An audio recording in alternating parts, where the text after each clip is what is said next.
એકલી પ્રાર્થના કરે નહીં હાલે, હારો હારે પુરુષાર્થ કરવો પડશે. એકલા રામ રામ કરે કાંઈ નહીં મળે. મારે તમારે કંઈક ઘસાવવું પડશે, મારે તમારે ગતિશીલતા હોવી જોઈએ, મારે તમારી કંઈક આમ આગળ વધવાની આમ ભાવના હોવી જોઈએ કે આમ જવું છે ને અહીં પગવું છે. મારું તમારું લક્ષ્ય એક હોય ને, અને જેનું લક્ષ્ય હોય ને એ લક્ષ 84ના ફેરામાંથી ટળી જાય. લક્ષ જેનું એક કપડાં ગમે એવા પહેર્યા હોય, આવા પહેરો તોય ભલે, પેન્ટ બુશર્ટ પહેરો તોય ભલે, હાડલા પહેરો તોય ભલે, એવું ક્યાંય લખ્યું નથી કે આમાંથી નીકળીને ભાગો. રામદેવજી મહારાજે તો બધાને પકડીને બેહારીને કીધું તમે ભાગો મત. હે જતી સતી, હે નર નારી, તમે ગતની ઉપાસના મારી જ્યોતની સામે બેહીને કરો, અને તમે ગત ઉપાસના કરનારા જતી અને સતી બે માંથી એક બનશે, અને એક બનશે અને મારા નામનો આરાધ કરશે તો એ આરાધે અલખ આવશે. એટલે રામદેવજી મહારાજ ભાગવાની વાત નથી, છોડવાની વાત નથી, પુરુષાર્થ કરવો જરૂરી છે. બીજો પાયો છે મંડાણ માંડીએ છીએ તો મંડાણ આપણી દેશી ભાષા કૂવા ઉપર મંડાણ માંડતા હોય તો પહેલાં એ પૈયું હરખું કરે, પછી એના ઓલા જે લાકડા ખોડવાના હોય મજબૂત લાકડા લે, કારણ કે એના ઉપર ગરેડી મૂકવાની હોય, એનાથી બધો ગાળ કાઢવાનો હોય, અને જેના મંડાણ હરખા થઈ જાય ને, મારે મંડાણ હરખા મંડાઈ ગયા, આજ મારે પાયો હરખો થઈ ગયો. અને હવે પાયા મજબૂત થઈ જાય ને પછી ઉપર તો પાણા સડાવવા વાળો કોક મળી જાય. આ પાયો મજબૂત થયો. હજી તો પહેલા પાયાના મંડાણ માંડ્યા ત્યાં તો બધા આમ વધાવી લીધા રામાપીરને. હું તો નિમિત્ત બન્યો, કથા નિમિત્ત બની.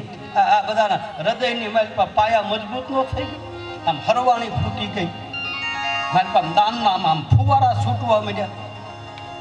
કેવું પડ્યું મને આ કથા કરીને નાગજીભાઈ, તો મને ધનજી બાપાએ ને ભાઈ મધુ બાપાએ ડાયા બાપાએ મને કે બાપુ એક ધક્કો તમને મારી દઈ ને એટલે તમારા મંદિરનું પૂરું, એક ધક્કો મારવો છે. અને આ ધક્કો માર્યો. બહુ રાજી થયો મારા ભાઈ, હું તમારો છું, તમારા મલકનો છું, અને કેમ રાજી ન હોય, મારી કહું તૂટે બાપ. આજ મારી 400 કથા પૂરી થવા જઈ રહી છે, અને 400 કથાએ મારું તપ પાક્યું. વિચાર તો કરો, ગાંઠિયા ખાધા, ખારી સિંગ ખાધી, ગામમાં કોઈ ખાવા નહોતું દેતું ને હું કથા કરતો. આ છોકરા રહે ને, આ ગોરદાદો રહ્યો ને, આ શિહોરનો ગોરદાદો, અને આ ઓક્ટોપેડ વગાડે, એને મારી હારે લગભગ નહીં તો 50-60 કથાઓ કરી. આ ગાંઠિયા ખાતો પૂછો, આ તબલા વાળો રોટલા બનાવતો, માંડવાની મારી પાસે આ તબલા હેઠો ઉતરી અને રોટલી બનાવતો. આ બેઠો એ પૂછો એને, આ બાયા છોકરાને પૂછો ધીરું. આ બધા છે ને, આ બધા મારી હારે ગયા ને કે હું ઠેઠ પગવા આવ્યો ને એ બધા પહોંચી ગયા, એના છોકરા પહોંચી ગયા. આ સામે સાબિતી છે, આ પ્રૂફ છે. હું તમને ખોટું નથી કહેતો. રામદેવજી મહારાજે કહ્યું છે કે એકવાર મારા માર્ગ ઉપર હાલી જો બાપ, કારણ કે રામોપીર છે ને એ સાલુ સરપસ ગણાય છે અત્યારે, સાલુ સરપસ. હા, એની હાલે કળયુગમાં એની સહી વગેરે હાલે નહીં. આ ત્રેતામાં શ્રી રામજી, દ્વાપર કૃષ્ણ મોરાર, કલયુગે બાબો રામદેવ નકલંગી અવતાર. આ સાલુ સરપસ છે. સાલુ સરપસનું વધારે હાલે. ઓલા માજી સરપસનું કામ થાય પણ એ વાર લાગે. આની પાસે તમે અરજી મૂકો. રણુજામાં નાગજીભાઈને ખબર, રણુજામાં કેટલું માણસો, કેટલું હજારો લાખો માણસો દર બીજ ને પૂનમે અરજી કરવા જાય, અરજી લખી નાખે. કોક વાહે ઊભો હોય એની અરજી મંજૂર કરે, અને કોક આગળ ઊભો હોય એની અરજી મંજૂર કરે છે. બહુ જૂની કથા છે. આ ધર્મના 4 પાયા, સનાતન ધર્મના જે મારી પાસે વિટમણાઓ હતી, ધર્મની મારી પાસે થોડું દૂષણ હતું, અંધશ્રદ્ધા હતી, ખોટા વહેમ હતા, પાખંડ હતા, ધતિંગ હતા. આજથી 850 વર્ષ પહેલાં આપણા દેશની મારી પાસે આ ધર્મની ધૂરા હલવા માંડી છે. એ વખતે રામદેવજી મહારાજે અવતાર લઈ અને આ પાયાને મજબૂત કર્યા અને એવા મજબૂત કર્યા શિહા નાખીને કે હજી રામદેવજી મહારાજના નિજાર ધર્મ કોઈના બાપની તાકાત નથી નિજાર ધર્મના પાયાને હલાવી લે એવા રેણ કર્યા રેણ દરે 18 વર્ણને ભેગા કરીને કોઈની અરે બાજી નહીં યુદ્ધ કરીને નહીં ભડાકા કરીને નહીં બધાને કોકને શામ દામ દંડ ભેદ બધી રીતિથી નિપુણ કરી અને મૂળ ઘરની ઓળખાણ કરાવી રામદેવજી મહારાજ સૌર મંડપ કરી અને 18 વર્ણ તો ઠીક પણ 9 નાથ સિદ્ધ 84 52 વીર 64 જોગણી આ બધાએ નિજાર પંથની માલપા રામદેવજી મહારાજની સામે બેઠા હતા બધાને એક કરી દીધા એક આમ તાતણે બાંધી દીધા સેતુ બંધ કરી નાખ્યું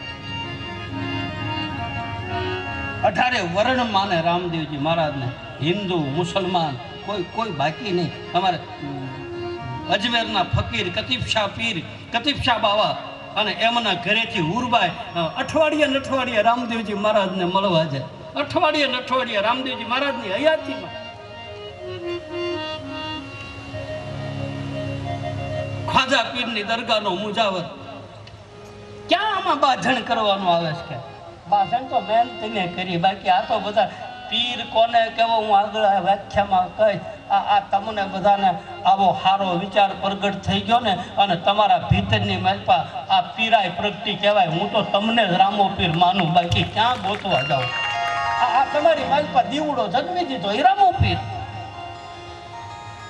હા અંજવાળું કરી નાખ્યું રામો પીર બાકી ભારું લઈને થોડો આવે અને એ આવે તો કઈ તમારા ઘરે આવ્યો હોય તો તમે કઈ માનો હું જેમ કહું છું કે હું રામો પીર થઈને તમારા ઘરે આવ્યો તો તમે તરત કહો બાપુ પ્રમાણ આપો લ્યો તમારા તમે રામા પીર હોય અત્યારે ભગવાન શેરલો જલારામને મળીને ગયો ત્યાર પછી આવ્યો નથી ને આવશે નહીં આવે તો તમે પ્રમાણ માગો એમ છો તમે તરત કહો તમારી ખાતરી હું એટલે ભગવાન રામદેવજી મહારાજને રહેવું હતું પણ એને પડદે વ્યા ગયા કે હવે મારે રહેવું નથી હું ઘરે જઈશ ને તો પ્રમાણ માગશે એના કુટુંબને કહી દીધું કે હવે હું નહીં આવું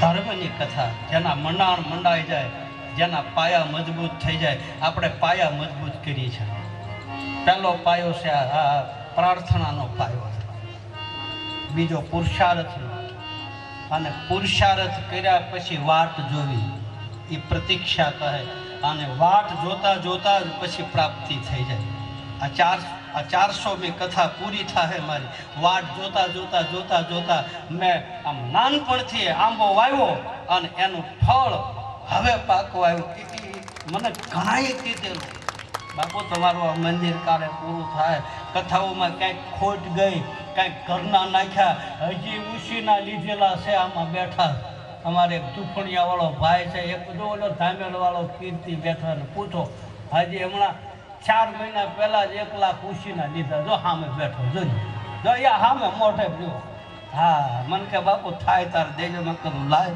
જો સામે બેઠો કીર્તિ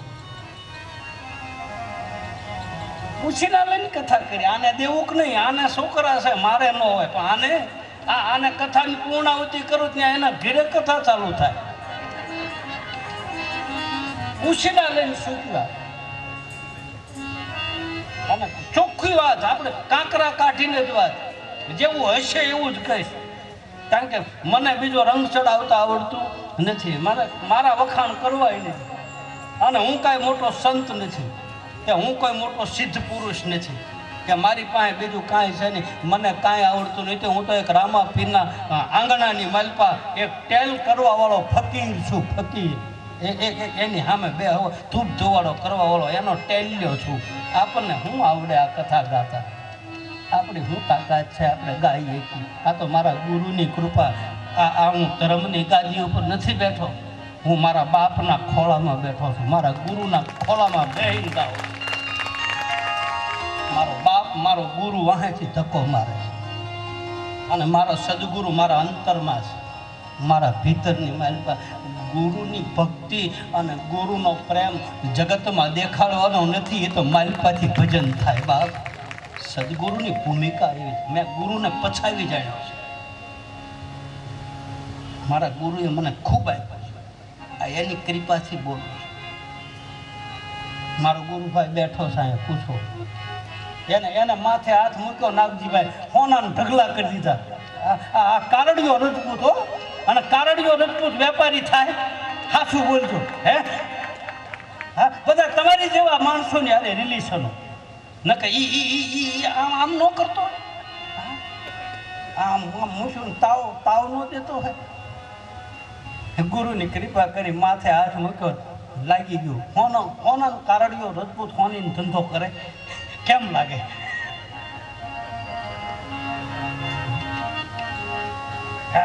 કોઈ લાગે નહીં. મારો ગુરુભાઈ એને માથે હાથ મૂક્યો અને એને કહી દીધું કામ કરવા માંડ, અને મને માથે હાથ મૂકીને કહી દીધું તું આમ કરવા માંડ. એટલે અમે બે સહી હરખા, પણ એનાથી થોડોક હું સૌ મોટો, કારણ કે એને અહીંયા પગે તો લાગવું જ પડે ને.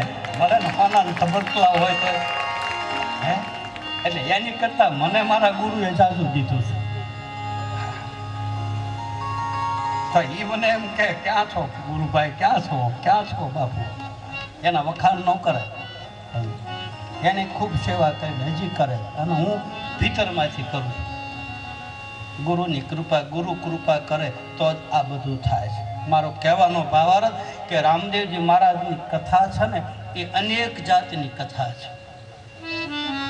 એમાં સત્યનો પાયો છે, આને સતનો પાયો પણ કહે છે, આને શ્રદ્ધાનો પાયો પણ કહે છે, આને વચનનો પાયો બીજાને કહે છે, ત્રીજાને ભરોસાનો પાયો કહે છે, અને ચોથો પાયો શરણાગતિનો પણ છે.